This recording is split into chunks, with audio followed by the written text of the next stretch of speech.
tarde a todos. Uma alegria sempre renovada poder voltar aqui ao Segue Jesus, uma casa que nós já habitualmente visitamos e carregamos sempre boas lembranças da recepção, da amizade que construímos ao longo de muitos anos. Hoje nós nos propomos falar de um tema inédito na doutrina espírita. Vamos ver se tem algum médium aqui que captou do que é que eu vou falar.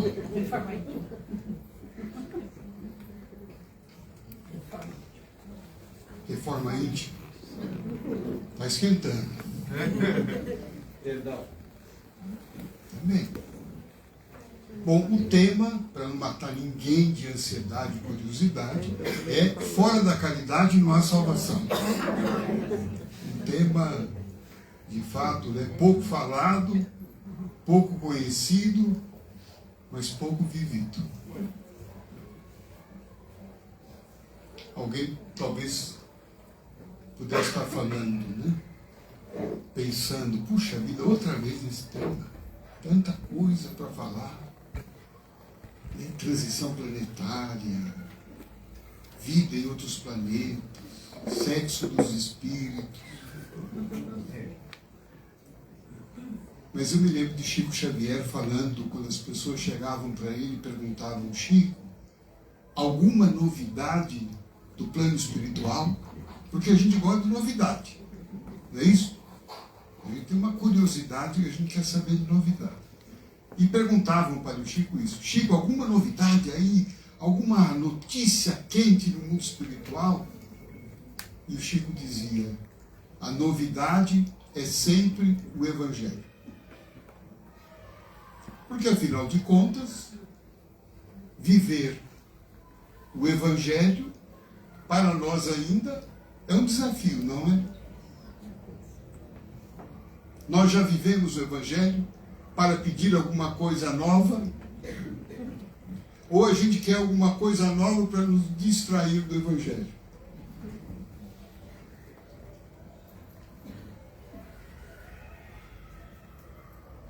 Até porque eu me lembro de um versículo do Evangelho de João. E me lembrei quando hoje me dei conta, né, de que essa semana estaria aqui com vocês nessa casa intitulada Segue a Jesus, um nome muito convidativo, interessante, desafiador. E no Evangelho de Jesus, o apóstolo João registrou umas palavras do Mestre nesse sentido: se vocês se amarem uns aos outros, todos serão reconhecidos como meus discípulos.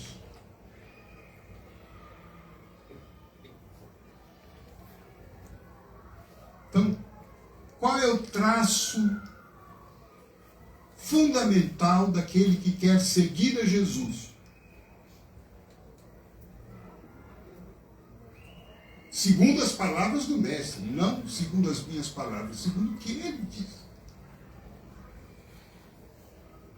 Que os discípulos dele, os seguidores dele, quem aqui é seguidor de Jesus? Vamos ver, levante a mão. Isso. Peraí que Jesus está tirando fotografia.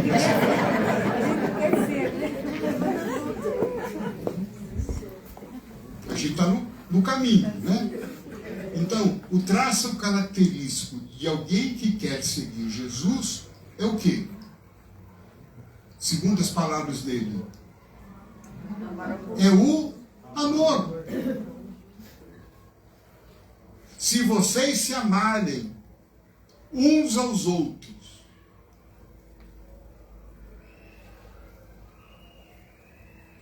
então o discípulo de Jesus não é aquele que necessariamente segue uma determinada religião cristã. Eu posso estar na igreja,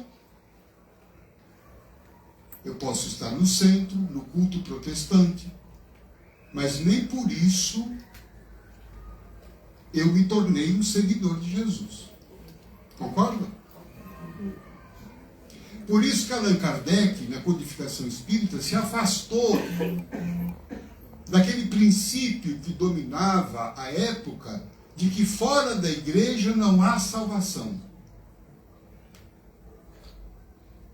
Então, se você queria ser salvo, você precisava frequentar a igreja.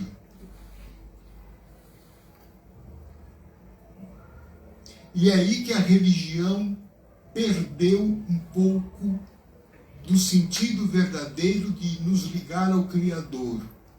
A religião passou a ser um conjunto de ritos, de liturgias, nas quais, se eu estivesse presente, participando da Santa Missa, fazendo a confissão, a Eucaristia, os sacramentos, no culto protestante, se eu participasse também das reuniões, se eu participasse da Santa Ceia.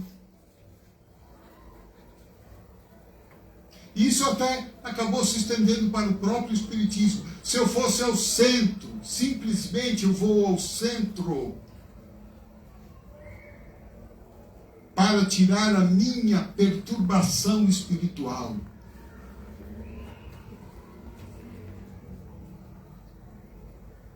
Como se a mera presença a uma reunião, seja ela de que matriz for, fosse suficiente para que a gente encontrasse paz, felicidade, alegria, ventura, tudo aquilo que nós objetivamos, sem dúvida alguma.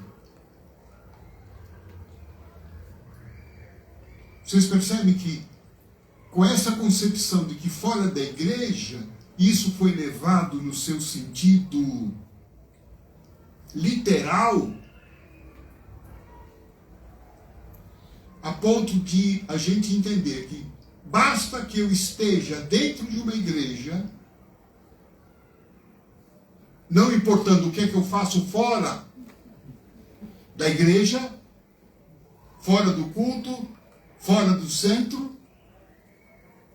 mas se eu estou dentro da igreja, aquele momento que eu participo do culto, se eu faço ali a liturgia, se eu tomo a hóstia, se eu me consagro no culto de louvor, se eu tomo passe, isto já é suficiente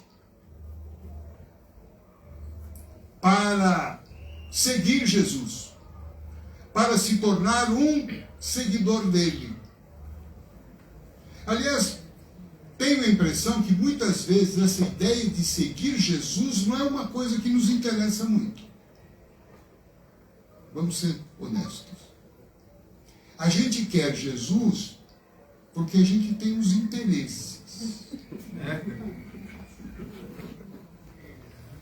Não é? A gente quer um emprego novo, quer curar uma doença, quer ter uma melhor condição de vida,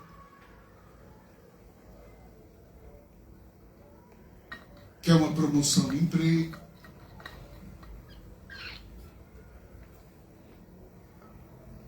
E uma vez alcançado esses objetivos, Jesus fica para a próxima necessidade.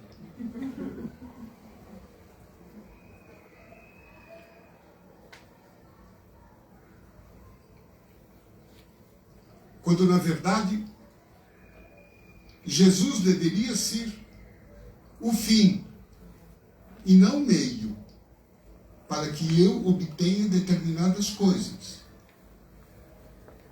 Não que obter essas coisas seja errado,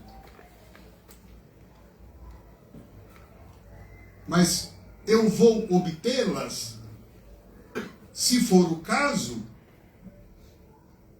Depois que primeiramente eu encontrar Jesus e segui-lo, e pode ser que quando isso ocorra, muitas das coisas que eu imaginei, que eu desejava, talvez já não sejam tão mais importantes assim.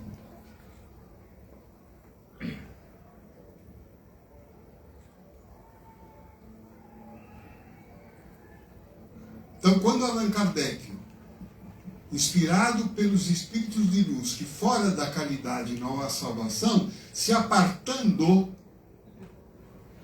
daquele conceito que predominava, que era fora da igreja, ele expande esta ideia, ele alarga, ele abre a nossa consciência. Porque ele poderia dizer, não, não é fora da igreja, é fora do espiritismo, não há salvação.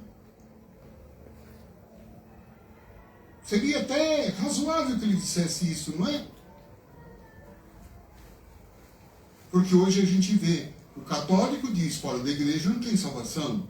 O evangélico diz, fora da igreja reformada não há salvação.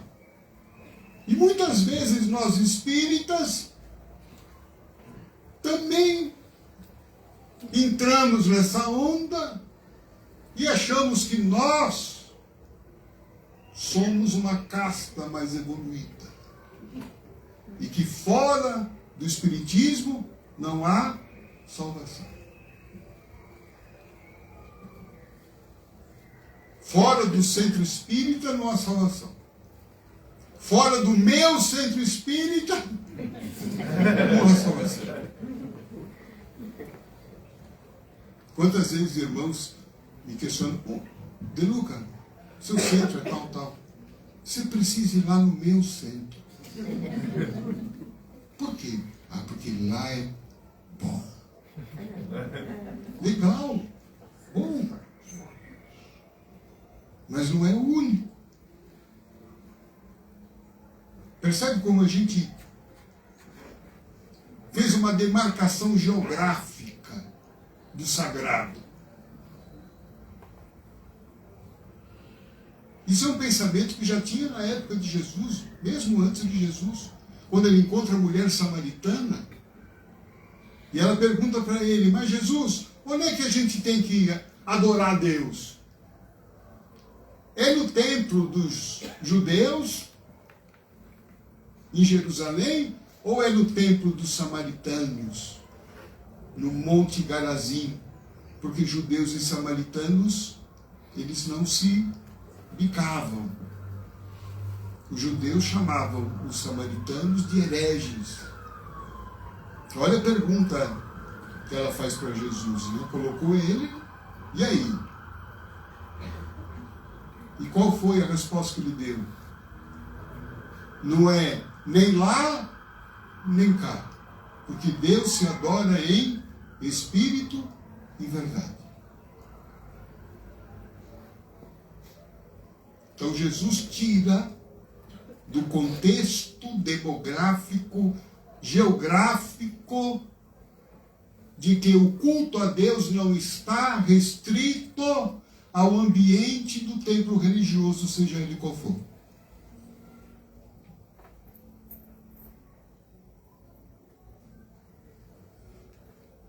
Porque se fosse assim, seria muito fácil.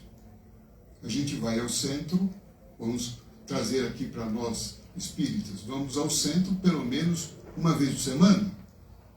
É isso, gente? Ou mais. Mais endividado, vai mais vezes. Quando a barra está pesada, a gente vai. Quando a barra está boa, a gente some do centro. Mas geralmente, na média, uma vez por semana. Já pensou se a minha elevação espiritual fosse possível se eu frequentar o centro uma vez por semana? E quando a gente vai uma vez por semana, a gente fica quantas horas no centro? 1h30? Hoje vocês vão ficar 6 horas, mas 1h30, 2 horas, quietinho, silencioso, né? Orando, louvando, pensando coisas boas. Se fosse só isso, gente, que maravilha. A gente já teria sido salvo há quanto tempo? O planeta Terra já seria um planeta feliz. Nada de regeneração.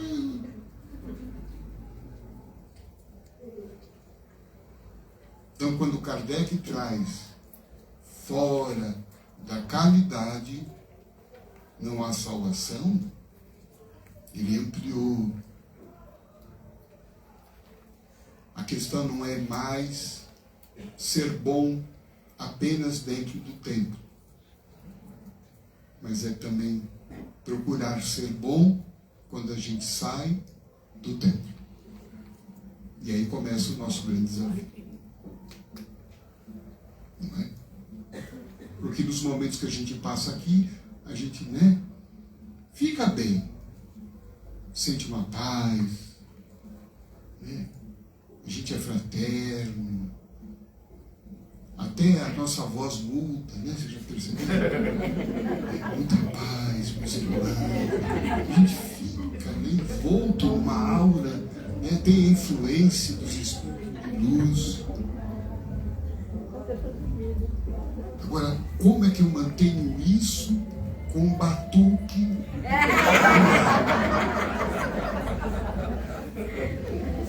Não é?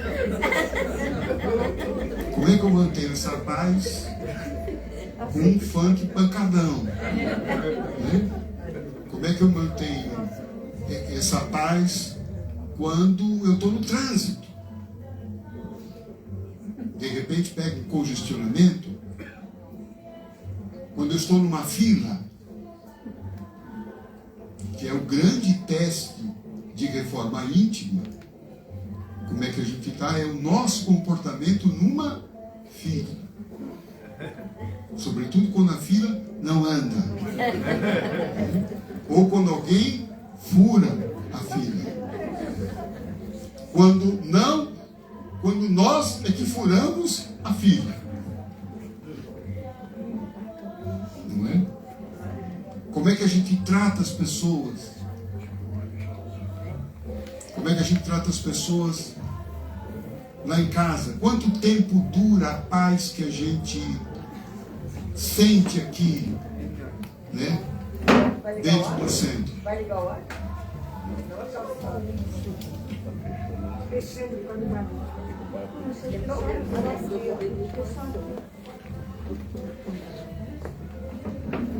Exercício de caridade. Melhorou. Só aqui, ó. De repente a música é mais importante do que a palestra. É o povo em silêncio.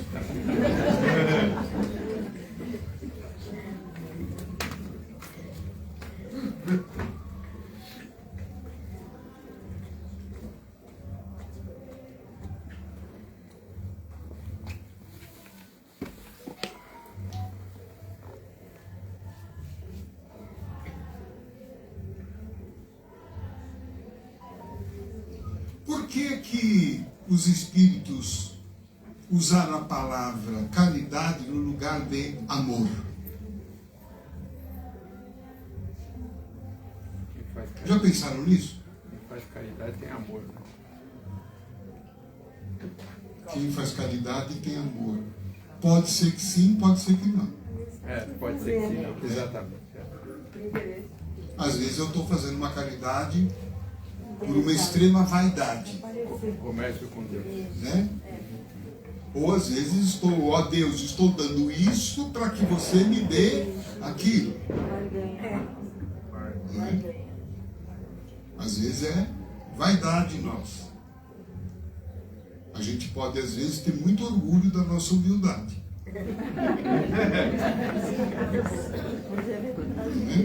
Né? E às vezes é só o gesto, mas que não tem o afeto. A gente sempre conversa no Grupo Esperança, quando vai se fazer os nossos trabalhos, né, com irmãos em situação de rua, né? Nós não somos entregadores de coisas.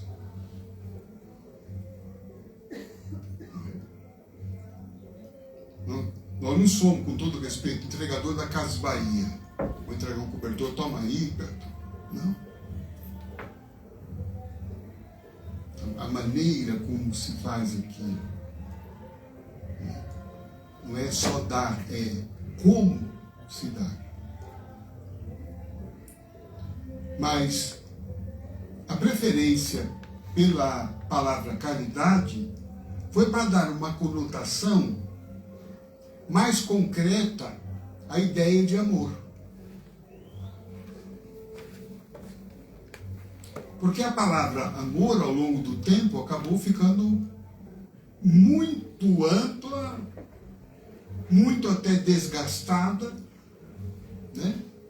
A ponto de alguém dizer que matou o outro por amor. Não é isso?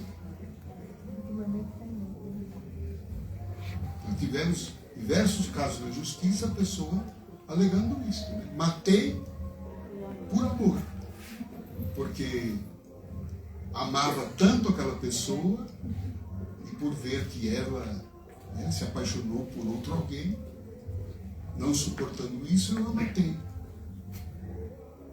Então veja que a palavra amor acabou perdendo completamente o seu eixo, né?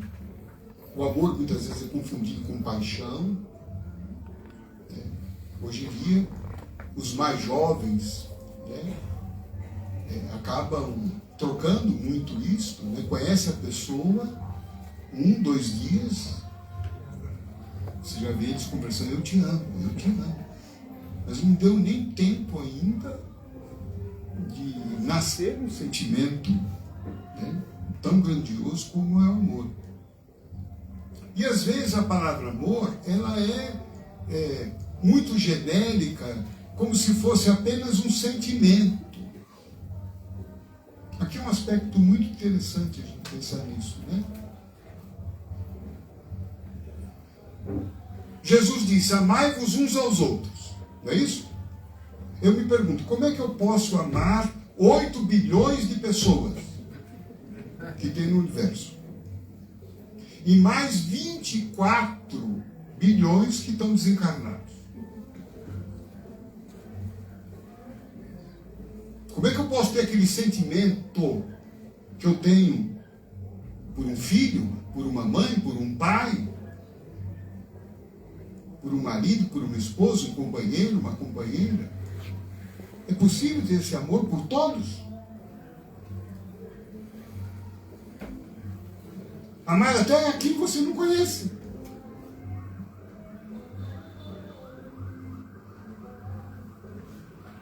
Então, quando Jesus fala em amor, ele não está falando propriamente daquele sentimento que nós temos por pessoas caras do nosso convívio, o que seria impossível para nós.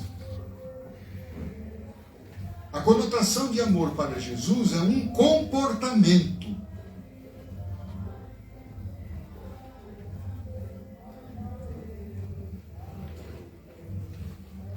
Não é necessariamente um sentimento. Eu estou vendo pessoas aqui pela primeira vez. E a recíproca é verdadeira. Eu não posso dizer que os amo no aspecto do sentimento. Mas eu posso ter por cada um de vocês, por mim, um comportamento amoroso. Uma atitude amorosa.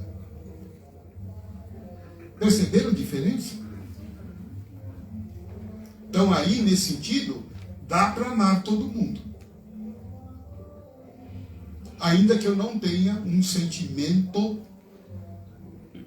ligado de amor profundo por determinada pessoa. E quando os judeus, os rabinos, interrogaram Jesus a respeito do que era amor, como amar, ele responde isso com uma parábola muito conhecida. Vamos ver, vocês lembram? Que parábola que ele contou?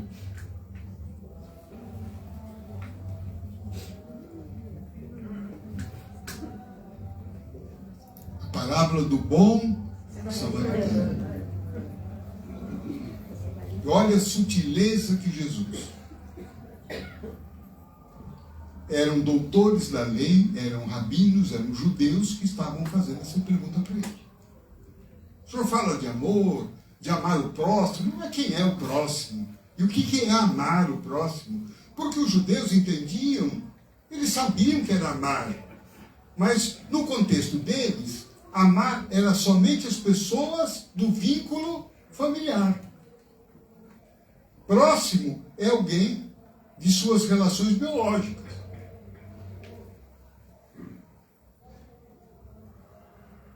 Era alguém da sua comunidade. Do seu grupo religioso. E aí então Jesus vem e conta essa história desconcertante. Eu imagino, eu queria ver a cara dos rabinos ouvindo Jesus contar essa história. Porque, olha como vocês vão lembrar. Era um homem caído na estrada, havia sido assaltado. Imagine, caiu aqui na Marginal aquele tempo, assaltaram ele, roubaram tudo, deram uma surra nele, ele estava lá caído, machucado. Aí, vamos contextualizar para hoje. Passou o presidente do centro. Olhou? Olha, eu não sei quem é o presidente do centro.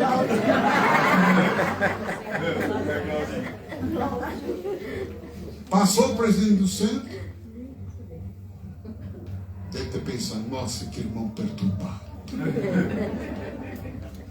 Nem olhou e foi embora. Aí passou o secretário do centro. E quando viu, atravessou do outro lado da avenida.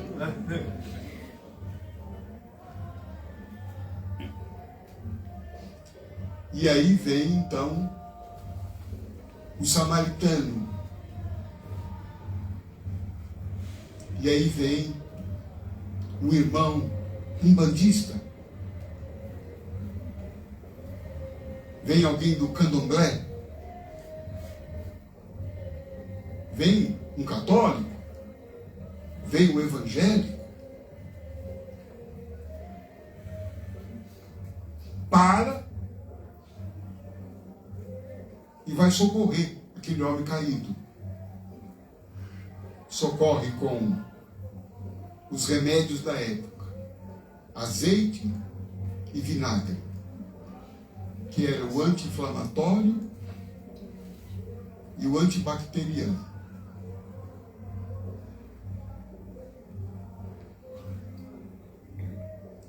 Que passa ali nas feridas. E pega aquele homem e leva para uma hospedaria, para que ele pudesse descansar, para que ele pudesse repousar, se recuperar, paga as despesas dele e diz que voltaria dias depois para ver como é que estava a situação e pagar por mais alguma coisa que fosse necessária. E a gente pode até colocar nessa história que esse bom samaritano era um ateu.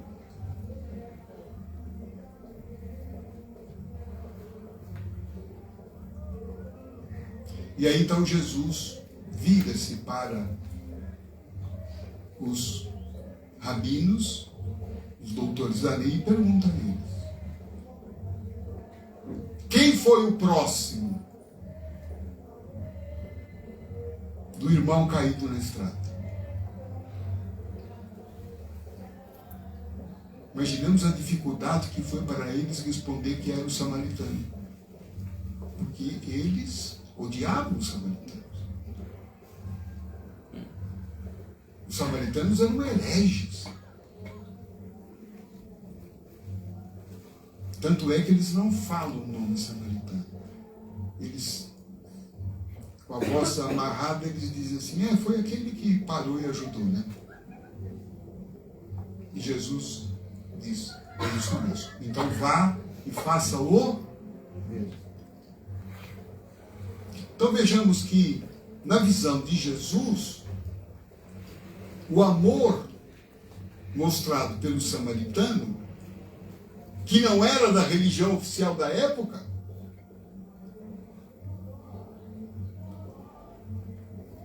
era um amor de concretude, de olhar,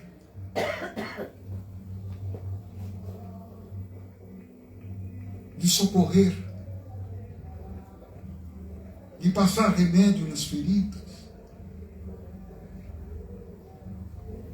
Um amor sincero. Sincero, genuíno, verdadeiro, sem nenhum interesse.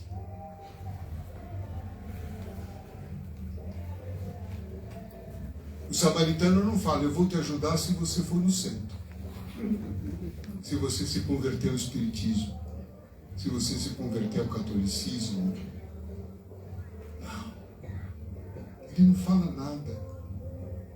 Ele se ajoelha, ele para. Ele perde o tempo da vida dele, ou ele ganha o tempo da vida dele. Hoje a gente anda tão apressado, né? Que a gente é capaz de passar por alguém em dificuldade e nem ver.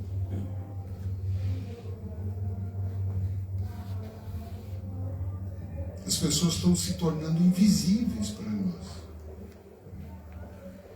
Porque nós estamos muito centrados apenas em nossas questões.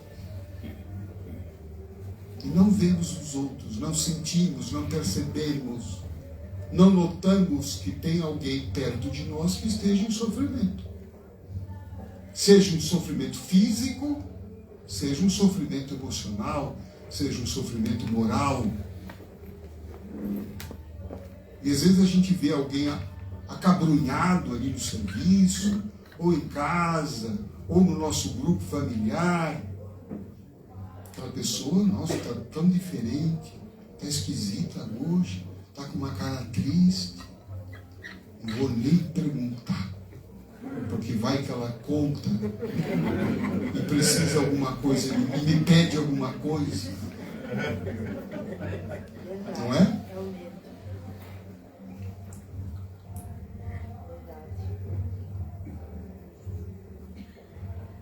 Então, por isso que Jesus quis dar essa ênfase do amor num comportamento. A ponto tal que ele falou, ame o teu inimigo. Como é possível ter um sentimento por um inimigo? Alguém que me roubou? Alguém que me machucou? Tentou me matar? Ou me matou? E eu vou para o plano espiritual com ódio daquele que me matou. Então, amar os inimigos não é não ter por eles o mesmo amor que eu tenho por um amigo. Porque Jesus não poderia pedir isso de nós. Aliás, isso está muito bem explicado no Evangelho segundo o Espiritismo. Mas o que Jesus pede é tenha um comportamento bom com ele, ou seja, não seja vingativo, não deseje o mal para ele, não pague na mesma moeda, mostre a outra face. Que a gente fala, mostrar a outra face, que eu sou bobo, sou tonto. Esse negócio do Evangelho, Jesus é um fraco. O pessoal da época dizia isso de Jesus. A doutrina de Jesus, ela é fraca, ela torna os homens fracos, débeis, fragilizados, porque tem que mostrar outra face, tem que continuar apanhando, quando na verdade não foi nada disso que o Cristo disse. Dar a outra face é mostrar outra forma diferente daquela com a qual nós somos tratados.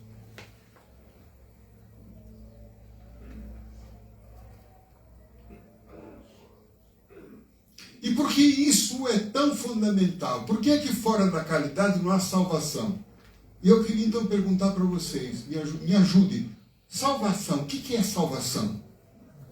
E que salvação que o Espiritismo fala?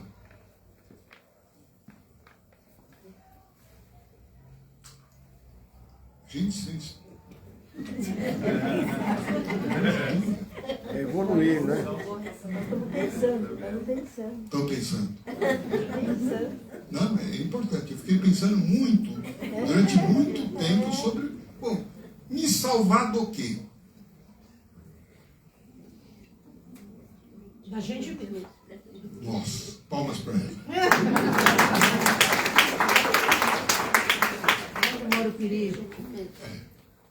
Tem uma música do Chico César, né?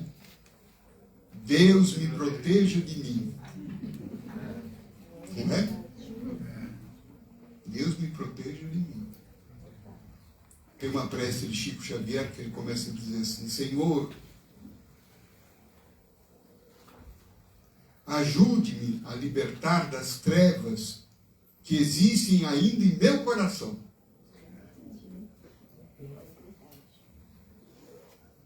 Veja que ele não pede para tirar as trevas dos outros. Não é isso que a gente geralmente faz?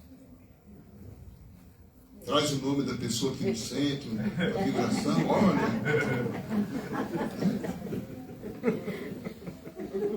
A gente quer que a treva saia do outro.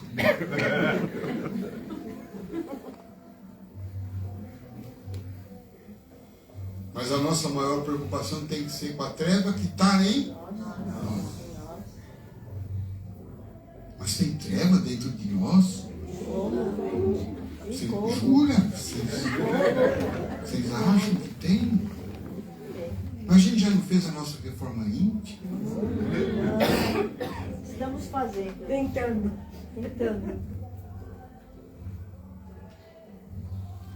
Esse é um grande perigo, a gente achar que o fato de ter estar dentro de um centro, já ter feito um curso, já ter lido um livro, que a gente já agora já estamos num degrau superior. E que reforma íntima é bom para os outros é que tem trevas. O pessoal lá em casa que é perturbado. E eu vim para salvá-los. E quando o Chico faz essa oração, pedindo para Jesus ajudar a tirar as trevas do coração dele, eu falei, meu Deus, se o Chico pediu, se tinha trevas no coração do Chico, o que tem aqui? É uma caverna, uma escuridão.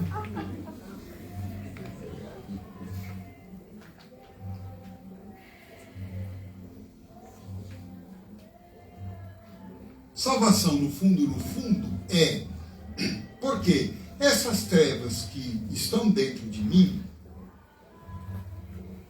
e elas se manifestam através do quê? De egoísmo, orgulho, né? Que são as matrizes, né? De tudo aquilo que... das demais imperfeições, não é isso? Porque do orgulho e do egoísmo que nasce o quê? A minha arrogância, a minha prepotência, meu individualismo, a minha vaidade, o meu preconceito, a minha soberba, o ódio, a mágoa, o ressentimento, a prepotência, a violência. Não é isso? Eu sei que a gente já superou tudo isso. E essas coisas estão em nós. E por que é importante eu tentar me livrar disto? Por quê? Porque são essas coisas que trazem para mim o quê? A infelicidade. O que é que me faz infeliz? São as trevas do meu coração. Por exemplo, se eu sou, vou imaginar que eu sei que aqui no Segue Jesus, todo mundo já superou isso. Mas imaginar que o pessoal lá fora seja orgulhoso, uma pessoa orgulhosa, ela se sente mais do que os outros, mais importante, ela olha os outros de cima, né? Então, por isso, ela é mais vaidosa, ela é mais arrogante, ela é prepotente, né? Ela em primeiro lugar, tudo para ela, ela é mais importante do que tudo, ela é a primeira do que tudo, ela sabe mais do que tudo, ela é mais inteligente que tudo, ela é mais evoluída do que tudo, ela é mais espiritualizada do que tudo. Imagina essa pessoa num relacionamento. Imagine você casada com uma pessoa assim, que é o centro do mundo. Não é isso? O orgulhoso é aquele que se sente o centro do mundo. Não é mais Deus.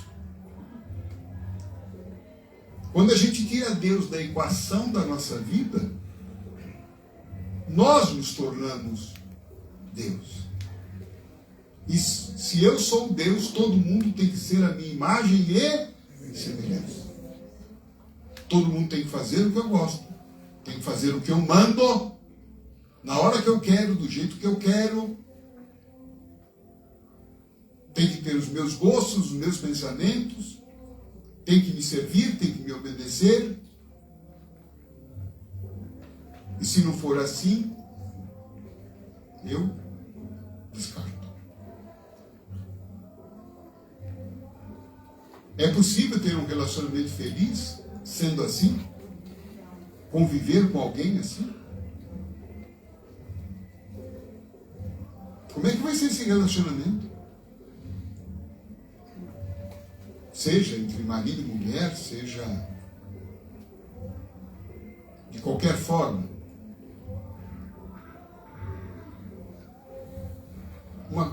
Vai ser uma relação fonte de muito o quê? Muito ódio, né? Muito ódio, muita raiva, muita discussão. É um opressor de um oprimido. Essa pessoa vai ser amada? Não. Pode ser temida. Mas amada? Não. Não. Vai ser odiada, né? Ser odiada.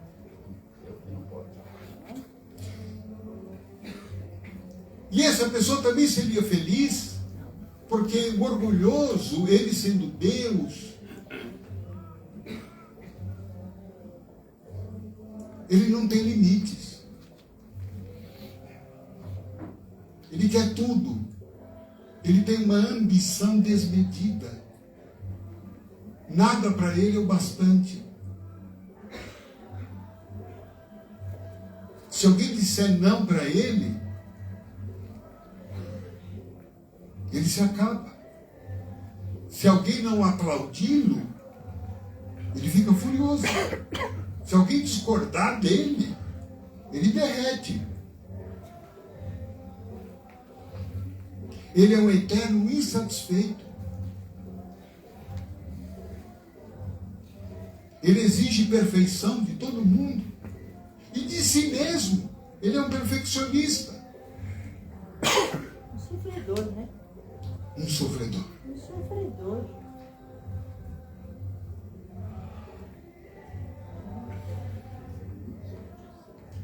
Ele não tem limites. E sofre então. Quando alguém diz não para ele, ele se acaba. Quando alguém discorda dele, quando alguém tem uma opinião diferente ou até melhor do que a dele, ele se mata. Então ele não é feliz. Não constrói relacionamentos saudáveis. Não vive bem nem com ele mesmo. Porque ele se cobra também tanto. Ele exige, nada para ele é o bastante. Nada é suficiente. Ele não tem regozijo das coisas que ele conquista, porque ele sempre fala, poderia ser melhor, agora eu quero dobrar a meta, agora eu quero, né, mais isto, eu quero aquilo. Ele não curte as coisas da vida. Ele não se contenta com o que tem. Ele não é capaz de ser feliz com o que ele tem, com o que ele é. Ele se compara muito com os outros. Se ele vê alguém mais feliz do que ele, se alguém compra um carro, um ano, né, melhor, um carro mais novo do que ele já se acaba. Porque ele tem que ser mais. Aí entra a inveja. Inveja, cobiça, maledicência. Pergunta, alguém pode ser feliz assim? Não, de jeito nenhum. Qual seria o fim dessa pessoa? Qual seria o fim da pessoa? Qual seria o fim dessa pessoa? Choro e ranger de dentes. Está lá no Evangelho. Não é? É o vazio, porque ele não consegue construir relações saudáveis. Ele é um ingrato. Nossa, eu estou acabando com os orgulhosos. Né? Cuidado quando você sair daqui. Vocês percebem que eu sei bastante desse assunto, né? Bom entendedor já. Ele é um ingrato, porque ele acha que ele consegue tudo sozinho.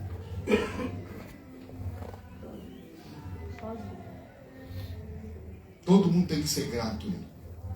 Ele não reconhece que ele só conseguiu chegar a determinada condição porque muitas pessoas o ajudaram, contribuíram. E o principal, né? Deus, né? Deus, eu já excluí, Ele porque já- ele é o Deus. Ele é o Deus. Ele é o Deus. Esqueceu que existe.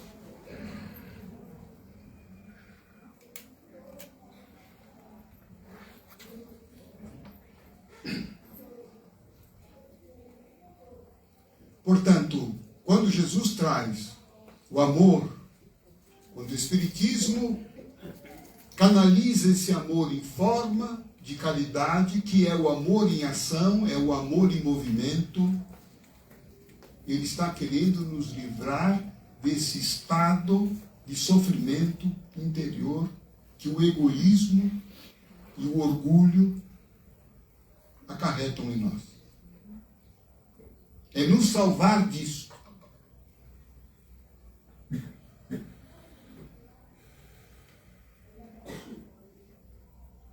É salvar de nós mesmos, do nosso ego,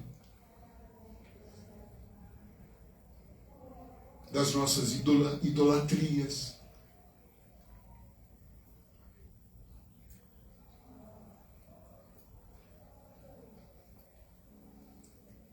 Por isso, no Evangelho segundo o Espiritismo está dito ali: quais são os antídotos contra orgulho e egoísmo? Humildade e Amor. caridade. Caridade, É isso? amor. Humildade e caridade. Uma caridade, e aqui nós vamos aprofundar agora a questão: o que é de fato caridade? Porque muitas vezes nós temos aquela visão de que caridade é apenas alguma doação material que eu faço para determinada pessoa. Caridade é isso? Também. Também. Também é. Caridade material. Uma caridade material. Mas a caridade tem um aspecto muito mais amplo, que envolve a caridade moral. E Allan Kardec teve a preocupação de perguntar aos espíritos de luz, lá no Livro dos Espíritos, qual era o sentido da palavra caridade, tal como a entende Jesus. Olha que sagacidade de Kardec, né? Ele quer saber por quê? Como Jesus entende de fato a caridade? E aí os Espíritos responderam, Jesus entende caridade com 3 atributos. Quem lembrar dos 3 atributos aqui? Bom, você que acertou a primeira mão. Palavra. Tem 3 atributos que formam a caridade na concepção de Jesus. Amor, humildade.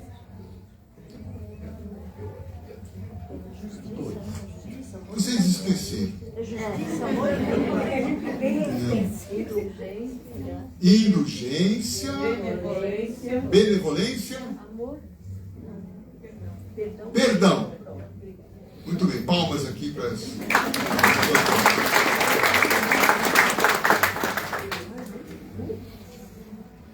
Então vamos lá.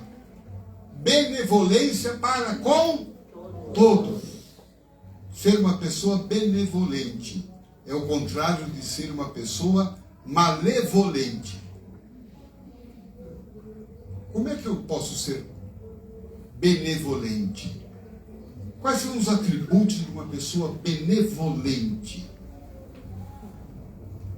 Benevolente é aquela que pratica o bem. Né? Que características teriam essas pessoas? Generosidade. Generosidade, a pessoa generosa, não quer as coisas só para ela, né? A gente vê isso muito, né, meu querido? Em irmãos em situação de rua. A gente às vezes vai levar, né, um lanche, dá um lanche, o senhor não quer outro? Porque daqui a meia hora ele está com fome outra vez. Ele fala, não, dá para aquele lá que não tem. Isso é benevolência. Benevolência. Quando alguém chega para nós e fala, sabe da última? Sabe de fulano? Sabe o fora que fulano deu? Sabe o que aconteceu? E aí a pessoa vem, né, e conta lá uma presepada da pessoa, conta uma falha. Como é que a gente reage com isso?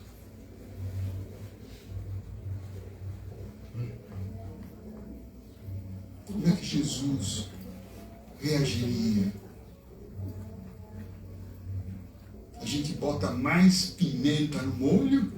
É isso mesmo, pessoa é isso, pessoa quer. Né? E a gente talvez pudesse. Mas ele é um homem bom.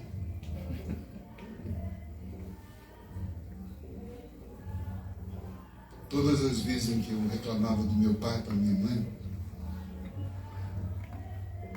mãe vinha com essa. Filho, seu pai é um homem bom.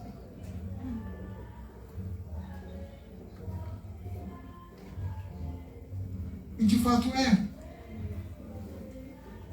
Mas eu estava vendo o quê? Um ponto de imperfeição nele e ampliando esse ponto para defini-lo como um todo.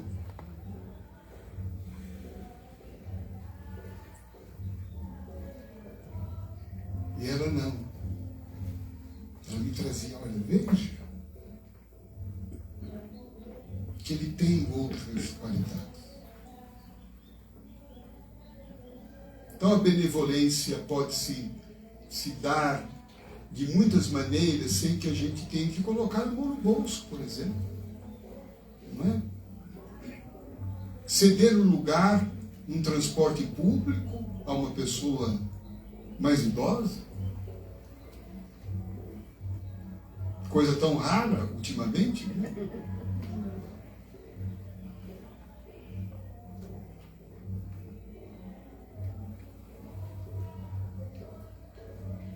Depois, os Espíritos disseram que também a caridade é indulgência para com as imperfeições alheias. que é ser indulgente? Uma palavra antiga, né, que hoje quase a gente não usa muito, ou não se ouve falar muito. Né? O que é ser indulgente? Desculpar, Compreensível, relevar, né?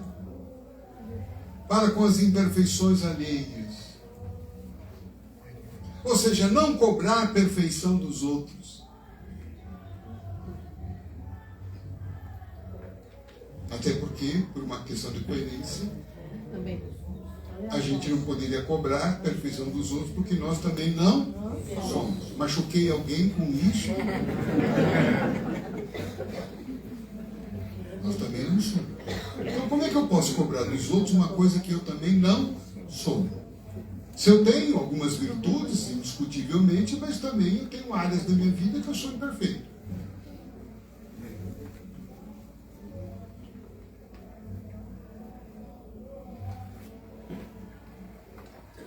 Então, essa indulgência tão necessária hoje em dia, né?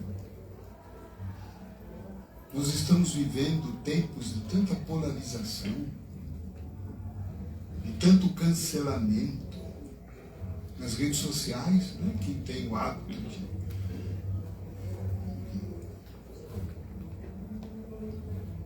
examinar, percebe isso, né? A pessoa fez uma declaração de uma opinião dela, pronto. As pessoas que são contrárias, fuzila.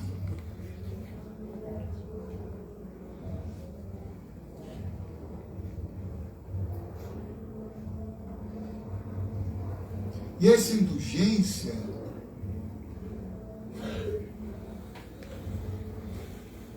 também deve se voltar para nós.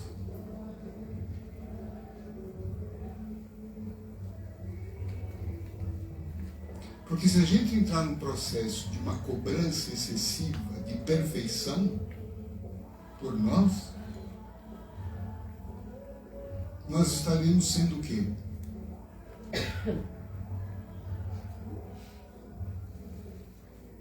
Orgulhosos?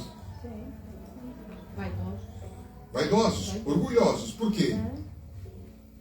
Porque eu acho que eu já deveria ser o quê? Perfeito. Eu já deveria ser um espírito superior. Eu já deveria ser Madre Teresa de Calcutá, Chico Xavier, Irmã Dulce.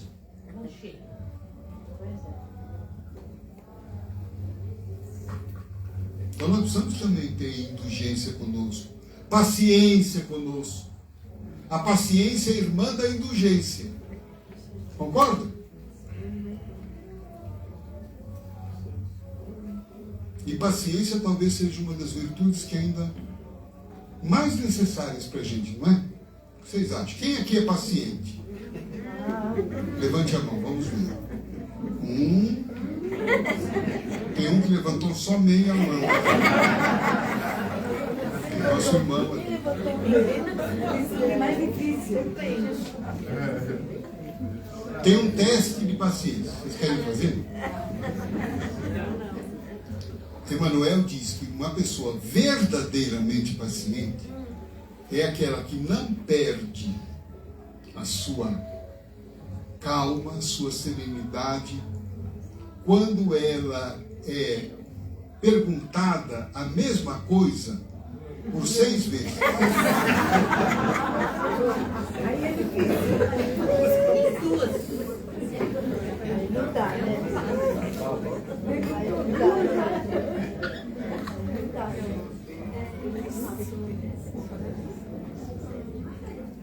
Aí eu vou perguntar outra vez, quem aqui é paciente?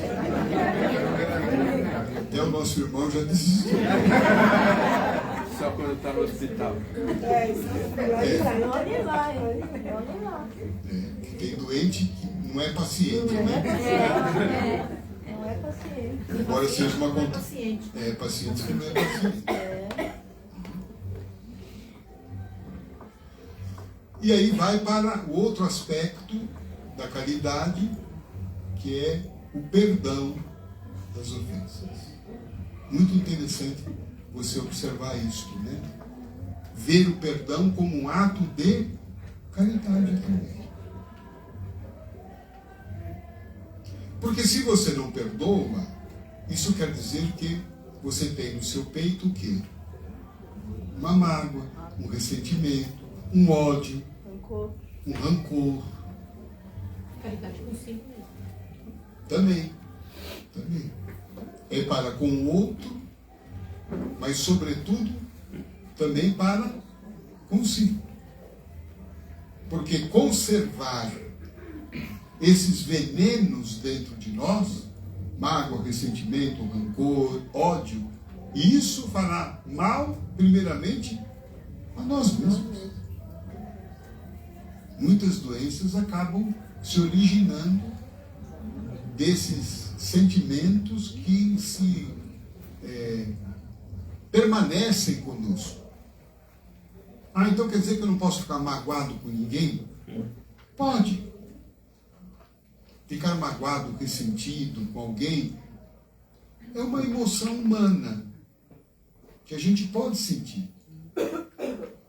Não dá para dizer assim, olha, nunca fique magoado. Você ficaria magoado imediatamente comigo. A gente pode sentir, porque a gente ainda está numa fase humana.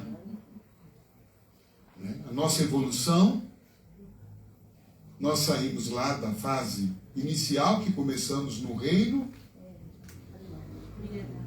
mineral, depois nós fomos para o reino vegetal, viramos repolinho, né? Depois vamos para o reino animal, agora nós estamos no reino hominal, que é o reino humano, para mais para frente nós entrarmos no reino angelical.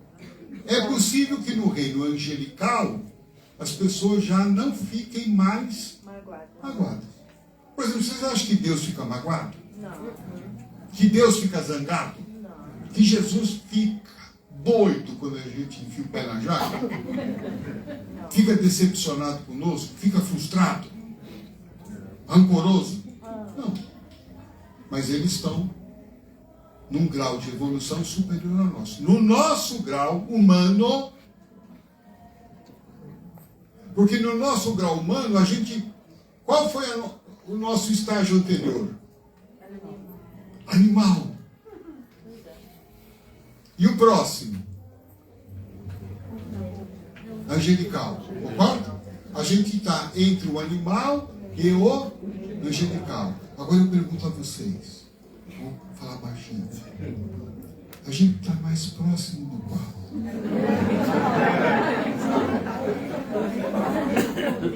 A gente está mais próximo ainda do animal. Infelizmente. A gente ainda tem algumas patas. E não temos ainda asas. Então, ser humano é um ser complexo. Nós temos ainda muitos instintos, sensações, e tudo bem. Então, por isso que é normal a gente ter mágoa, ter rancor, ter um ressentimento. O desafio nosso é não o quê? Guardar isto. Não cultivar. Não alimentar. Senão a gente fica alimentando aquela fera que tem dentro de nós.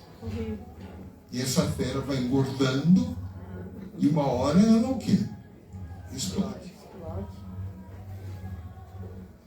Então pode ficar magoado? Pode. Mas não fique por muito tempo. Joana de Ângeles diz que a gente pode ficar magoado, mas que a nossa mágoa não dure mais do que 5 minutos. Eu fiquei magoado com ela porque eu achei 5 minutos. Claro que algumas mágoas, talvez nem 5 minutos, né? Porque às vezes a gente fica muito magoado por coisinhas muito pequenas, né? Mas dependendo da situação, um pouco mais de 5 minutos talvez seja necessário. Né? Mas 5 anos. 5 anos. O perdão, então, vai nesse sentido de nos colocar numa posição tal capaz de gerar felicidade na gente. Então eu penso que o perdão é muito mais alguma coisa boa que a gente faz para nós do que faz para o outro. Porque o ato equivocado do outro, ele terá que se responsabilizar. Vocês lembram o Papa João Paulo II? Que ele foi vítima de um atentado, dispararam contra ele. Ele acertou. Ele ficou hospitalizado em sério risco de vida. A pessoa que disparou foi presa, foi julgada, foi condenada, e o Papa foi visitá-lo na prisão. Dá o perdão dele. Dá o perdão dele. Mas o Papa não pediu para as autoridades: tirem ele da cela. Não. Ele quer dizer: eu não tenho nada contra você. Eu não alimento nenhum ódio contra você. Mas o que você fez é um problema seu com a justiça divina. Eu não quero ser o juiz disso. Percebe? Quem somos nós para julgar alguém? Isso. Mas nós muitas vezes ficamos vibrando negatividade para alguém que nos prejudicou. Não é? Pode ser que a gente não faça nada. Cuidado com isso, porque isso é muito subreptício. Eu posso não desejar o mal a alguém que me fez mal, mas quando eu sei que aquela pessoa que me fez mal se danou, eu fico numa felicidade. Bem feito. Deus colocou a sua mão. Aí que está o mal. É o mal. E o mal que eu faço me faz mal. E é desse mal que a caridade me salva. É desse mal que o perdão me salva. E aí então nós podemos chegar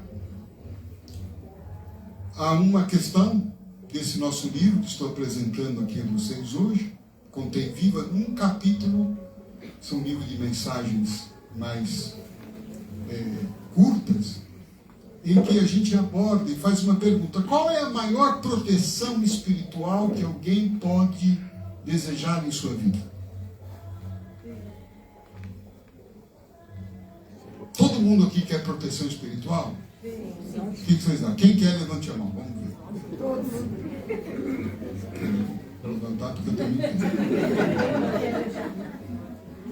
O que é que de fato, qual que é a melhor proteção espiritual? Se livrar do nosso mal. Se livrar do mal. Eu acho que a maior proteção minha é Deus. É Jesus. É Deus? Para mim é. Mas vamos pensar assim: se você, vou imaginar que você tem esse desejo com Deus, essa confiança em Deus, mas você tem horas que tem uma amnésia de Deus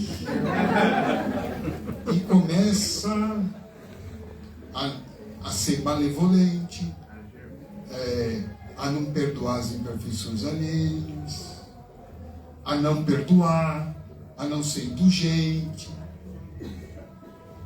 Deus vai te livrar? Aí já não tenho mais Deus comigo. Nessas alturas, Deus já se afastou de mim. Não, foi Deus que se afastou de você. É você que se afastou. Você que se Eu me afastou. afastei dele, praticando todos esses atos. Proteção, acho que é conduta, postura. É a mente, né? O sentido da vida. Agir no bem. A mente. Isso, está esquentando. Postura, conduta, agir no bem. Amém. Em suma, é aquilo que eu estou falando já há quase uma hora. Reforma íntima. O que é que eu estou falando? Olha,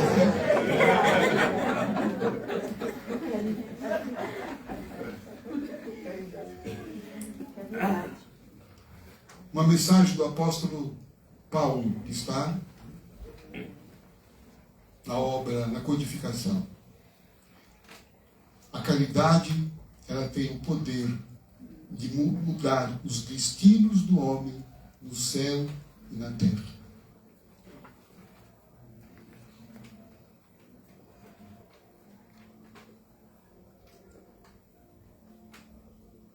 Mudar os destinos no céu e na terra. Então não é só alguma coisa que a gente vai merecer depois que morrer. É algo concreto para a nossa vida de agora. E por que isso acontece? Por que a caridade tem esse poder?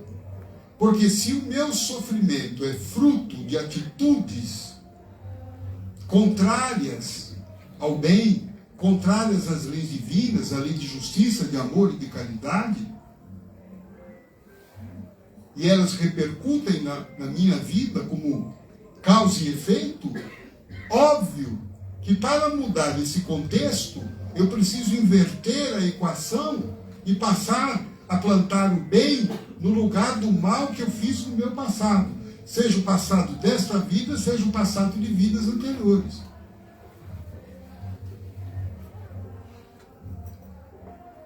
Porque nós temos aqui na Terra, nós aprendemos na doutrina que o planeta Terra ele tem 3 características. Vocês lembram? O planeta Terra é o quê? Uma escola, uma cadeia, um hospital. Né? Então nós estamos aqui num grande hospital, creio eu, ultimamente internados na área da psiquiatria. É uma escola onde nós estamos aprendendo a nos desenvolver espiritualmente, mas é também a parte mais indigesta, que a Terra é também uma penitenciária. Uma penitenciária.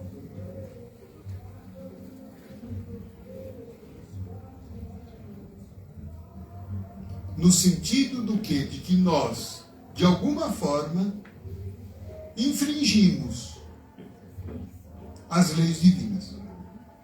A lei de amor.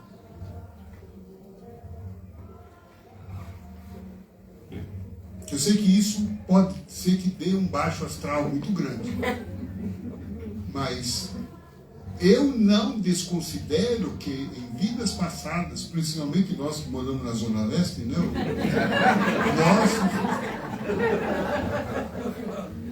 Nós já o quê?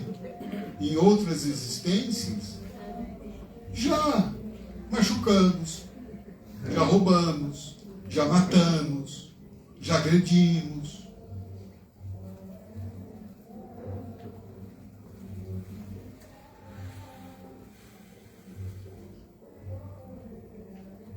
Então quem está na Terra aqui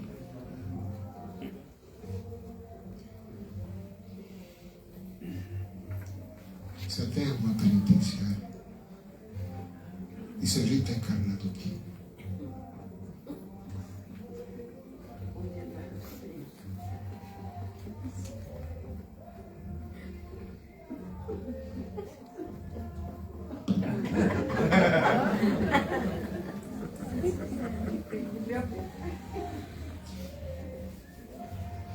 não houve erro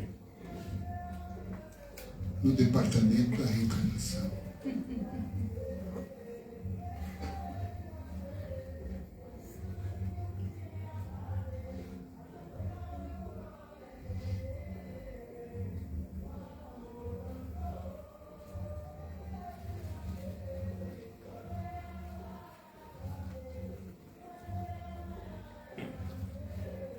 Então, de alguma forma, a gente olha para o mundo e fala: o mundo é violento, o mundo tem muita agressão, tem muita corrupção.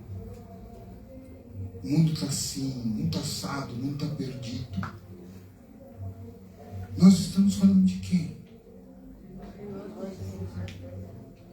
Nós mesmos. Nós mesmos. Nós mesmos. Estamos no mesmo barco? Estamos falando de nós. E por que a gente reencarnou nessa época? Vai saber por quê. Por que a gente está aqui nesse momento tão difícil do planeta? Vai saber. Nós estamos aqui o quê? Para a gente poder aprender. Para exatamente através da caridade Aprender. mudar tudo isso.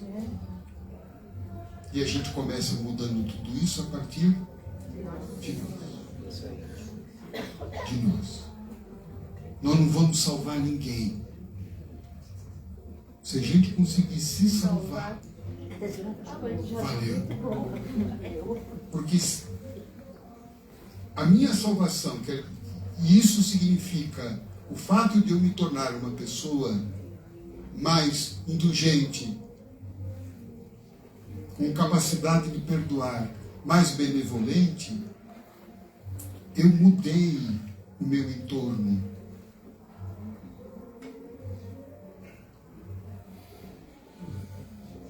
E aí então, nós vamos chegar naquilo que Jesus falou. Os meus discípulos serão reconhecidos se eles se amarem. Então a gente não vai ser reconhecido por ser espírita, católico, budista. A gente vai ser reconhecido como seguidor do Cristo se a gente tiver caridade. Caridade nas palavras, caridade no olhar, caridade nas mãos e caridade no sentimento. Isto é a minha proteção real. O que me protege é a minha vibração. Percebe? Porque o que eu faço emana, o que eu sou, o que eu penso, o que eu digo, o que eu sinto, constrói a minha energia, o meu psiquismo, a minha vibração. E essa vibração vai atrair situações semelhantes. Agora, se o meu psiquismo é malevolente, rancoroso, pessimista, ególatra, orgulhoso, vingador, invejoso, como é que Deus vai me livrar disso? Percebe? Então não tem tratamento mais forte. Não tem tratamento espiritual, não tem passe P2, P5, P9, XR. Sabe? Mais importante do que aqui, o que vai aqui dentro de mim? Na obra Missionário da Luz, eu não sei se acho que eu já passei o tempo, né?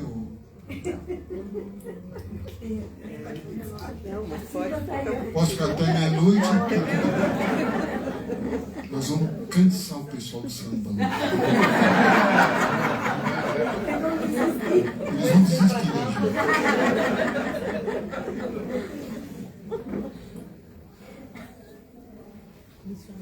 Na obra Missionário da Luz tem um caso ali, que André Luiz vai acompanhar.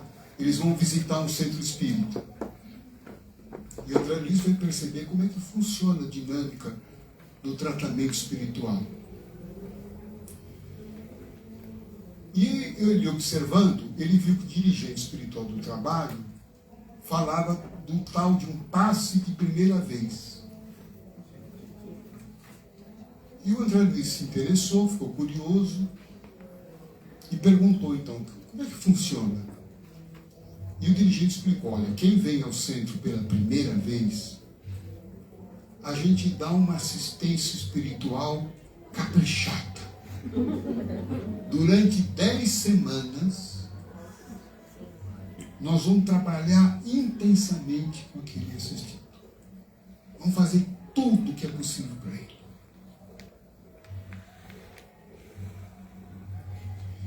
Depois que terminou as 10 semanas, a gente vai perceber qual é a abertura que ele está dando em termos de conduta.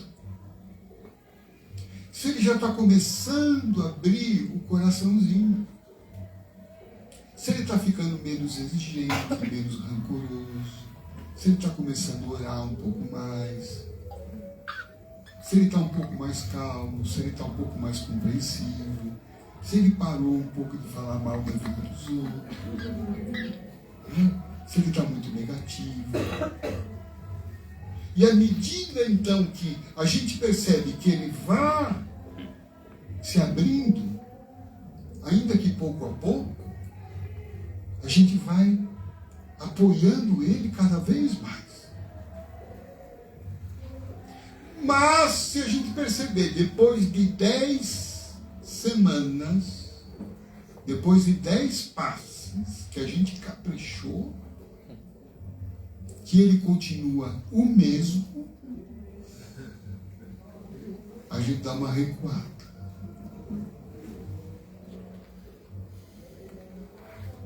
Ah, mas e se ele voltar para o 11º passe?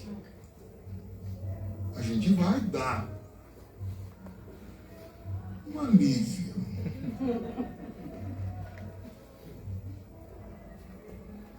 Mas curar, não. Porque talvez ele ainda vai precisar do sofrimento para quem sabe se transformar. Quem aqui já tomou mais de 10 passes? Vamos ver, levante a mão. Tem mais gente. Então, meus irmãos,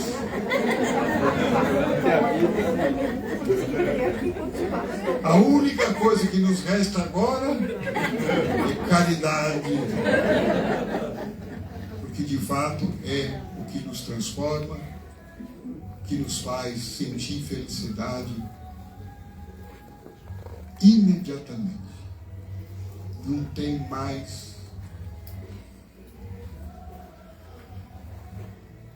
alívio espiritual do que se fazer o bem. O bem simples, né? O bem sincero, ser uma pessoa boa. É o que de fato nos protege, é o que nos eleva e o que nos faz feliz. Então, meu desejo sincero é que a gente possa sair daqui motivados a esta benevolência e que as pessoas possam nos reconhecer, não porque a gente é espírita, mas porque a gente é uma pessoa boa. E eu vejo bondade no coração de cada um de vocês. Porque é assim que Jesus nos vê. Senão, Ele não nos teria chamado. Ele vê nosso coração. Ele aposta no nosso coração. E quando esse coração pulsa com Ele, o amor dele nos sustenta, nos eleva e faz sentir coisas que dinheiro algum no mundo compra, que droga nenhuma no mundo é capaz de proporcionar, e que poder nenhum no mundo é capaz de fazer a gente sentir essa vibração do amor no nosso coração. Um beijo a todos.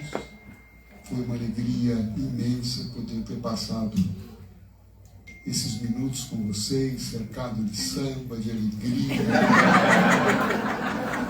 dessa casa maravilhosa. Um beijo a todos, muito obrigado por